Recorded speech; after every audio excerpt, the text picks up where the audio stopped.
Support comes from the Missouri Forest Products Association, providing more than 41,000 jobs in the production of wood pallets, railroad ties, white oak barrels, hardwood floors, and more. Details at choosewood.com. This is St. Louis on the Air from St. Louis Public Radio. I'm Elaine Cha. Signaled at me or come to me and asked why I've had this ankle monitor. And what do you tell them? No, yo trato de explicarles a ellos de que es un caso con migración. I tried to explain to them that I have an immigration case. They are not allowed to have attorneys with them. They are not allowed to have supporters with them. So a lot of the abuses we actually don't know. This morning, Migrantes Unidos, a mutual support group that provides accompaniment to asylum seekers experiencing hardships, held a nonviolent protest in front of the St. Louis Office of Intensive Supervision Appearance Program, ISAP, next to CityPark and the Schlafly Tap Room. No más abuso! No more abuses! No more abuses! No more abuses! No more abuses! ISAP is a program run by BI Incorporated, and BI Inc. is owned by the private prison company Geo Group. Immigration and Customs Enforcement contracts with BI Incorporated to surveil undocumented immigrants. The protest group says ICE's contractor surveils, mistreats, and criminalizes these asylum seekers. The group has 5 demands: no more ankle monitors, return home country passports, allow freedom of movement inside the U.S., eliminate home visits during work hours, and stop verbal abuse, threats, and false information.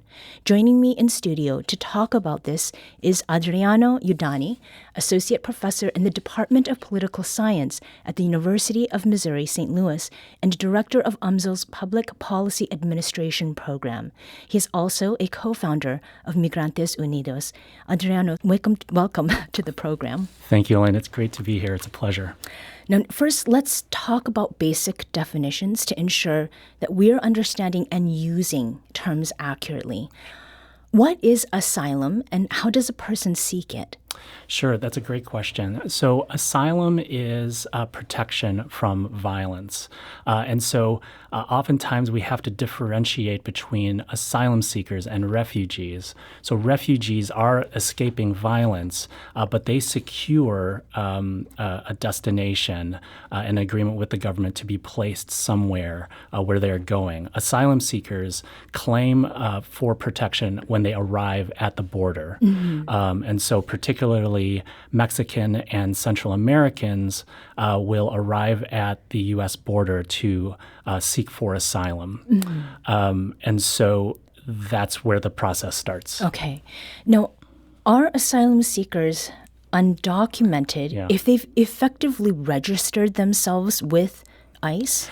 Yes. So yes and no. I think that's what's complicated about our immigration admissions and system. So asylum seekers can have either affirmative or defensive cases. And so affirmative cases are filed when living in the U.S. with a current valid visa. But defensive cases are those who have been placed in removal proceedings. So that means when they arrive at the border, more often than not, ICE already places them within confinement in sort of detention proceedings. And so they are trying to defend their reason for getting asylum. Mm-hmm. So they don't necessarily have status. Even though the government knows they're here, they're undocumented just because they don't have a lawful status to stay here. And they're also in this process of claiming their asylum case while waiting for their day in court. So they're still considered undocumented immigrants because they don't have the lawful status documents that are needed to proceed. So it's like official limbo. Yeah, it is. Okay. It is. And I love that word because that's where most of the feelings and experiences are, because a lot of their status, a lot of their lived experiences waffle between not necessarily knowing whether they're lawful or not lawful, and because they're hanging on this condition where they don't know, and they're sort of waiting for places like ICE and private contractors to decide whether or not they do have lawful status and they can stay here and also move about the country. Now, among the ways ICE, through private companies, tracks undocumented immigrants who don't yet have legal status, as we've been talking about, is ankle monitors. Now, we'll get to the 5 demands that Migrantes Unidos is making, but one of the big ones involves removing ankle monitors. Adriana, why is that? Why is it the removal of ankle monitors, like that is one of the 5 demands that are being made? Well, the first is that ankle monitors are just a very detrimental way to treat a person. These machines burn the skin. They cause a lot of mental anguish. They cause nightmares. There's a lot of toll that it takes on the human body and spirit. So it's just an inhumane way of treating people. I also think that they're just not necessary at all. There is some programmatic experience when we look at other alternative to detention programs that don't have ankle monitors, and they have just as a high compliance rate that a lot of alternative to detention proponents tout. So they're really not necessary. Finally, when you talk to people in Migrantes Unidos as well as other asylum seekers, they understand the laws. They're here to respect them. They show up to court. They don't necessarily need that electronic surveillance to keep them going to court, because they'll do it without them. And we'll hear about that in a bit, too. We had a chance to talk late last week with 2 asylum seekers who are part of Migrantes Unidos, and we agreed to use only their first names because as asylum seekers, they have privacy concerns about their immigration cases. We also agreed not to ask certain questions, as the answers to those could be used against them in court. For example, we didn't ask them specific questions about their decision to come to the United States or about the type of violence, for instance, they've experienced in their home countries. However, we can note that people who seek asylum in the U.S., according to Amnesty International, are people who have left their country to seek protection from persecution and serious human rights violations. An asylum seeker is not legally recognized, which we were just talking about, as a refugee, and they must await a decision made in court on their asylum case. With the assistance of an interpreter who is also an advocate with Migrantes Unidos, I first spoke with a 42-year-old woman from Guatemala named Adelaida. She is no longer required to wear an ankle monitor, but did so for 1 year and 2 months. I asked her about the experience. Pues la verdad se siente muy incómodo. The truth is, it's very uncomfortable. It affects me psychologically and mentally. Can you give an example of how it was difficult physically? Físicamente quedé marcada el pie. Physically, my foot was left marked, and there were things that I could not do. It is about the size of the mic flag that we're looking at. Because you're a very small person, it must have been very cumbersome. Sí, muy incómodo. Yes, very uncomfortable. You said that it also was difficult mentally. El grillete incomoda de diferentes formas, porque se termina la carga, empieza a gritar. Yes, the ankle monitor is uncomfortable in different forms. When the battery runs out, it starts screaming at you. And if you leave the area you're restricted to, it also starts screaming at you. My hair used to be very long, all the way down here, and my hair started to fall off. Because of the stress. Por el estrés. Por el estrés. Because of the stress. In addition to the negative health effects, Adelaida says the ankle monitor was so heavy that it affected her work. She now cleans apartments but was working in construction when she was wearing the ankle monitor. She says the bulky device caused her to have an accident on the job. Further, it affected her relationship with her kids, who are now ages 4 and 8. No podía hacer cosas normales con mis niños, como jugar. I couldn't do normal things with my kids, like play. Did they understand? Sí, hasta ellos me ponían, ay mami, ¿por qué tienes esa cosa grande en tus pies? They did understand. They would say things like, oh, mommy, why do you have that big thing on your feet? We also spoke with a 27-year-old man named Alan. He's from Honduras and has 3 children ages 5, 2, and another who will be 1 year old tomorrow. Alan currently wears an ankle monitor, and I asked him how it makes him feel. De mi estado, pues mal. Al andarlo, bueno, es incómodo andarlo y es incómodo al saber que muchas personas lo señalan porque he tenido... My state, it's bad. It's very uncomfortable, and I have many people who've signaled at me or come to me and asked why I've had this ankle monitor. And what do you tell them? Yo trato de explicarles a ellos de que es un caso con migración. I tried to explain to them that I have an immigration case. And do they have questions after that too? Voy a contar una anécdota que me pasó trabajando en un restaurante. I want to give an anecdote of something that happened to me while I was working at a restaurant. Yes, please. Por favor. Cuando estaba en el restaurante, muchas personas, yo era el dishwasher. When I was at the restaurant, a lot of people, I was the dishwasher, and most of the cooks were born here. Y siempre cuando estaba ahí, ellos llegaban, voy a llamar a Donald Trump. Anda. And then they would say things like, oh, I'm going to call Trump. You have an ankle monitor on. You're a dangerous person. They were joking, but in a very hurtful way. Yeah, sí. That was Alan, an asylum seeker from Honduras who lives in the St. Louis area, and you heard from Adelaida from Guatemala, who is also seeking asylum. We'll have more from them in just a moment. This is St. Louis on the Air on St. Louis Public Radio.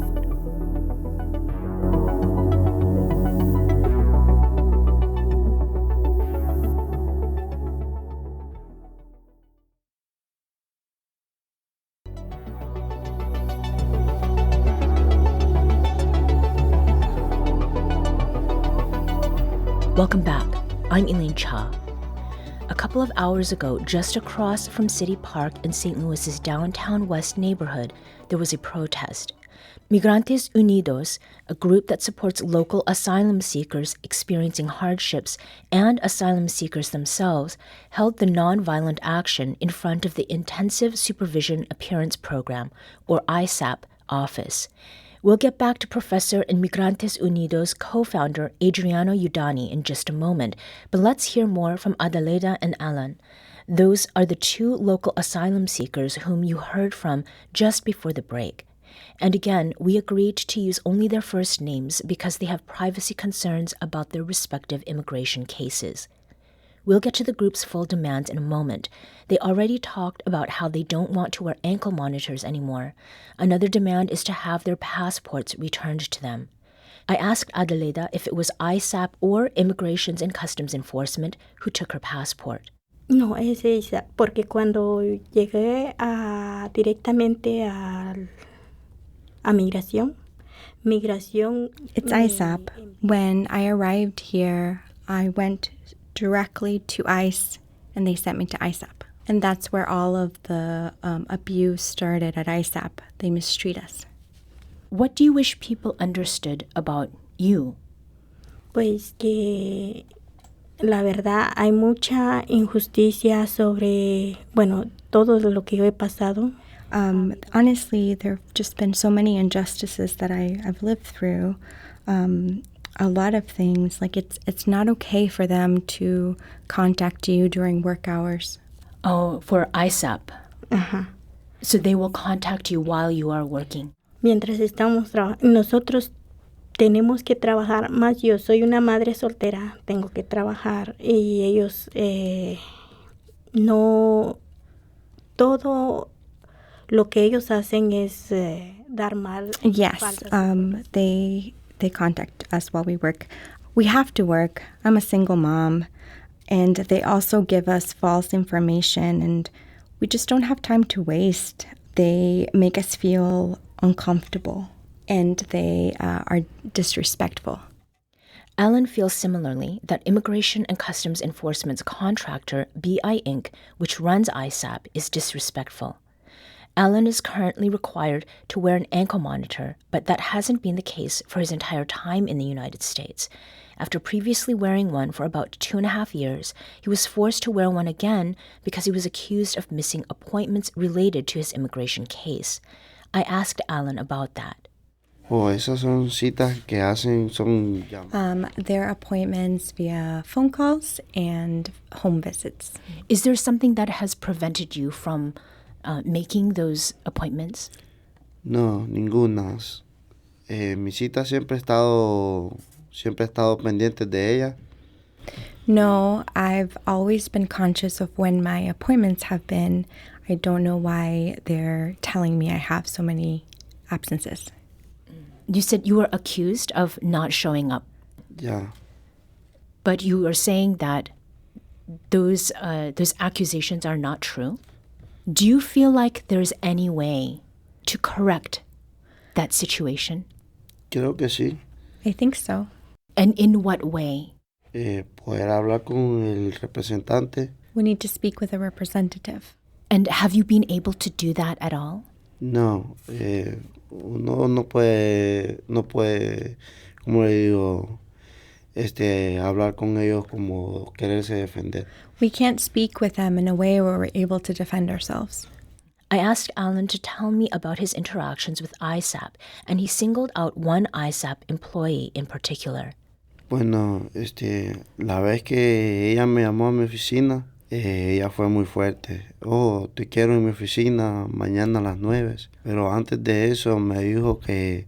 When she called me to her office, she spoke to me very strongly. I want you in my office tomorrow, 9 o'clock. And before she said I had to answer her calls because she was my authority. And so I explained to her, I'm working and I have 3 children. I have to take bread to the table. She said, I don't care about your situation. And so is this why part of your demands is to be treated with respect? Ya. So in other words, she does not talk with you. She talks at you. Ya. Otra de las cosas que me ha dicho es que ninguna organización puede protegerme a mí. She's also told me no organization can protect me. One of your demands is that you should not have to wear the ankle monitor. Why do you think that should be the case? No llevar el grillete es necesario porque al entrar a una tienda, lo primero que hace es señalarlo.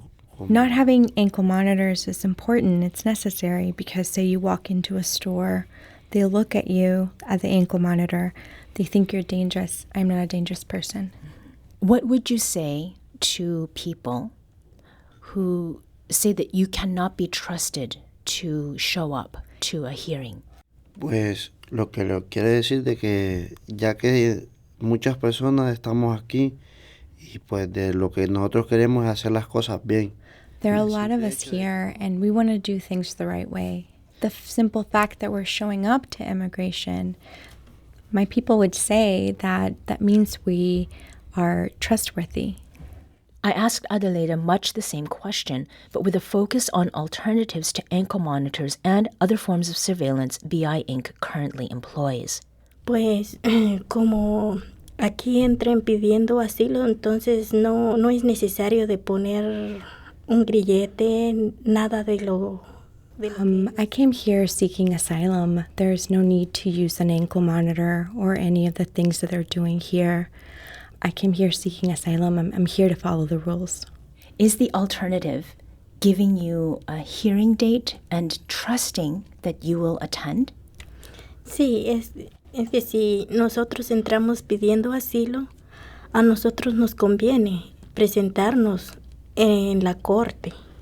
Yes, we came here seeking asylum. It's in our best interest to show to court.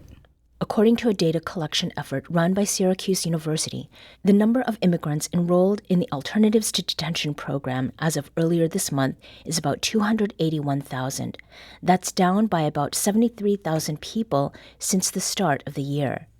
And while ICE says fewer than 20% of those in the Alternatives to Detention program wear ankle monitors, that doesn't change the fact that removing them is one of Migrantes Unidos' 5 demands, one that Adelaida is making because of her personal experience. Las 5 demandas es de que ellos ya no nos pongan más grilletes, que nos entregan nuestros pasaportes, que cuando ellos nos hablan que no nos faltan el respeto. Y también lo que queremos es de que ya no más vigilancia con los teléfonos. Y el último es de que queremos que nos dejen libre aquí en Estados Unidos, que nosotros estemos libres, que no nos estén vigilando mucho. Our 5 demands are no more ankle monitors, that they return our passports, that when they talk to us, they're not disrespectful. We don't want to be monitored over our phones. We want to be free within the United States. We don't want to be under surveillance.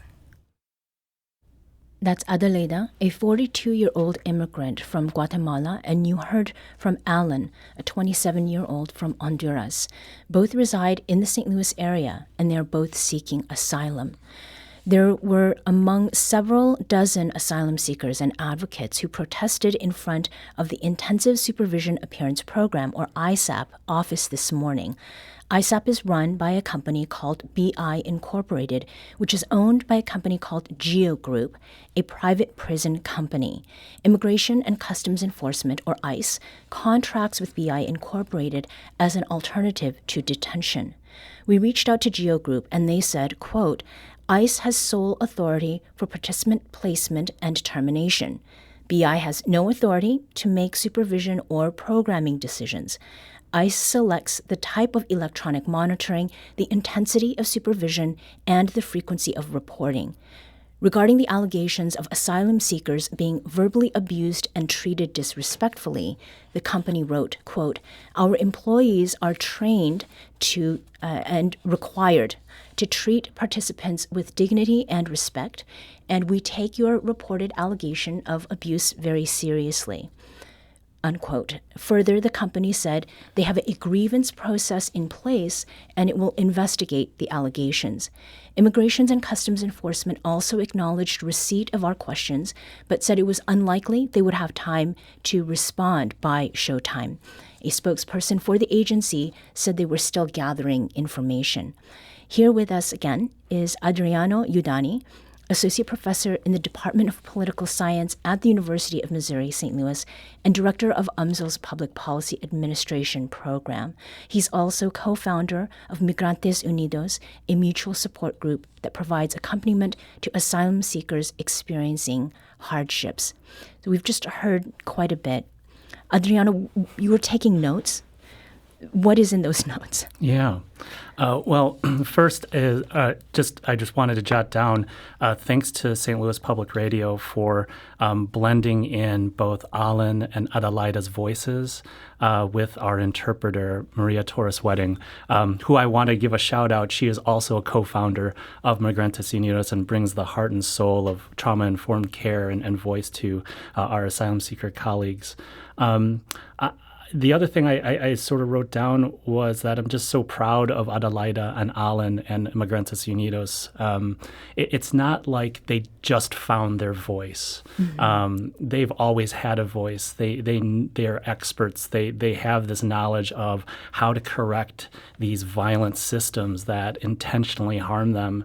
And so I think when we think about reforming systems and rejecting them outright, I think they should start with impacted community members first, and not with researchers, not with service providers. And, I think to this last point about Geo Group and ISAP's official statements, I cast some concern and doubt that they are taking it seriously, that their personnel are trained, because that's just not the experience or the reports that Migrantes Unidos and also asylum seekers across the countries have experienced. And so I think it's time for us to start listening to them and taking their accusations and observations seriously as testimony. I do think that we do have their attention. When we got to the protest, we were made aware that ISAP actually closed their offices today. Oh. So they knew that we were coming. Okay. They weren't taking in any more people, but they were there. And so, I hope that this brings a lot more of attention to them, that all we want is to meet them and have these conversations with ICE and ISAP to talk about the abuses that Migrantes Unidos and other asylum seekers are experiencing. Now, you're talking about Adelaida and Alan. This did not happen overnight. Yeah. And your group, Migrantes Unidos, is one that was founded not too long ago, as you said, with co-founder Maria Torres' wedding. That's right. It stems from a 3-year, $250 grant from the Henry Luce Foundation. $250,000. $250,000. I'm sorry. That's okay. That's all right. It's a big difference there. Thankfully. As far as Migrantes Unidos coming together as a group, how did you go about building it and then mobilizing people? Sure. So it actually, before Henry Luce's kind support, it also started with a grant from the University of Missouri Strategic Investment Plan. So I want to thank the University of Missouri and also UMSL for really understanding this idea about grounded knowledge and supporting asylum seekers as experts, as consultants, not as subjects, not as participants, but really as the directors who set this pace of policy change and social change.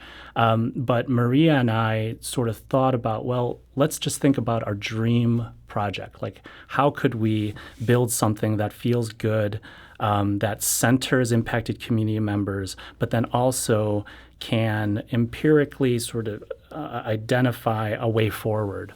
And so we started in 2020. Great time to start. What's that? In 20 a good time, yeah. Oh, during a pandemic, no less. But we always centered consent, just telling the asylum seekers what the group was for, that it's a space for them to provide mutual support to each other, but then to also have some time to talk about what actions they want to take. And so over 3 years is sort of built into having asylum seekers understand that they do have a voice, that there are people that are experiencing the same kind of violence and trauma that they are, but then to harness that towards some positive change. And so that's what we're seeing today and hopefully again. Yeah. I mean, you are an associate professor at UMSL, right, tenured academic at an institution of higher education. So you have a certain amount of privilege and power, right? I mean, as you were working over these past few weeks, how did you gain people's trust? Like, the academy is kind of sketchy sometimes. Oh, yeah. Yeah. So how did you show them that you were legit, like that you were for real? Yeah. It's a lot of listening. It's a lot of listening and waiting, and walking all roads. In the sense that I knew that back in 2020, I couldn't just walk in there and say, hey, I want to survey you. I have all these questions, because they've probably answered those questions before. A lot of impacted communities, a lot of minoritized groups are asked the same questions over and over again. And so I wanted to really gain their trust, and just in terms of listening to them.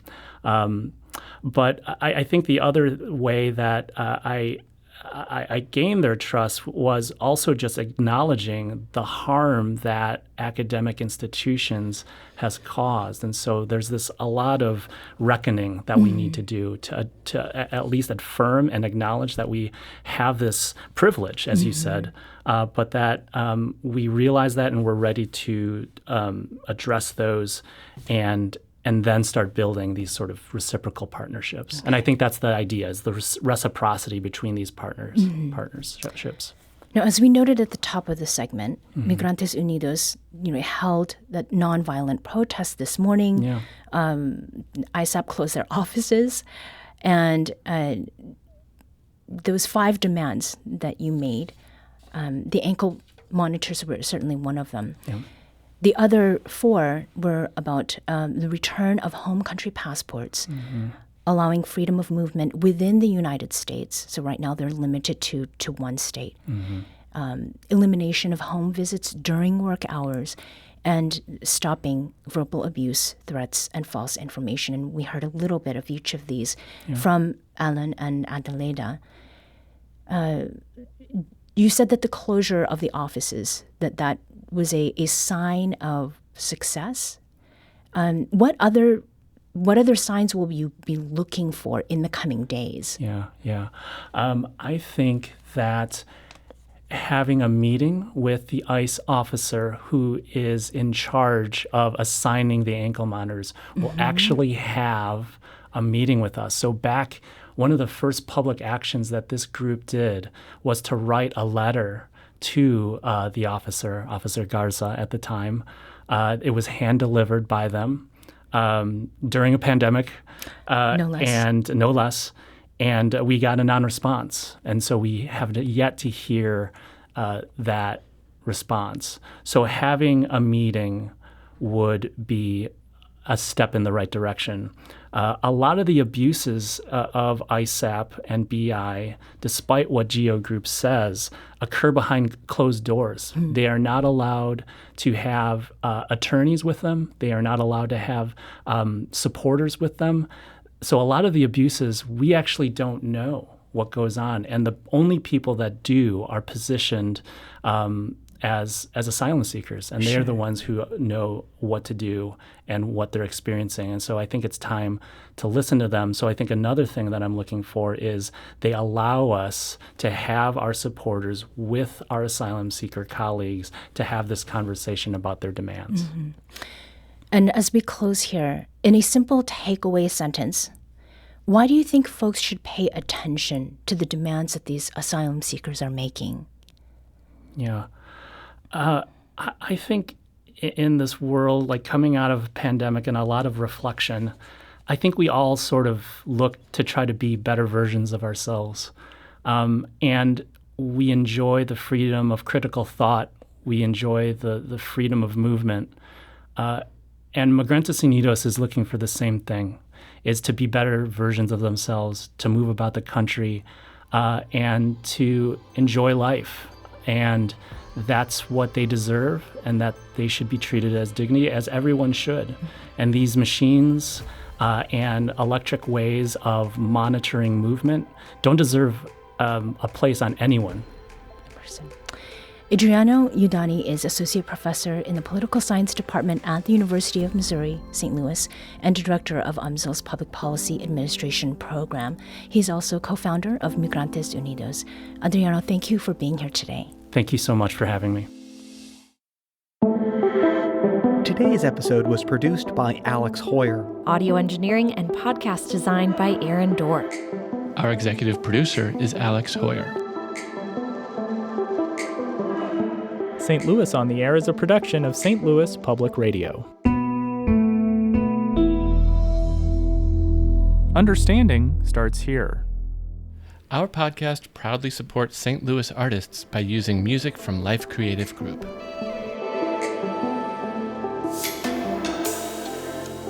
Do you find yourself regularly listening to episodes of St. Louis on the Air? Suggest us to a friend you think might enjoy our conversations. And leave us a review and rating on Apple Podcasts on the App Store. It's the simplest way to help people discover our show. Thanks. St. Louis Public Radio is a member-supported service of the University of Missouri, St. Louis.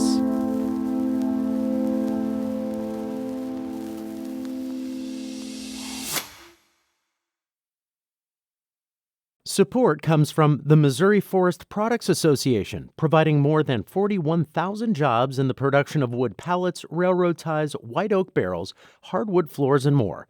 Details at choosewood.com.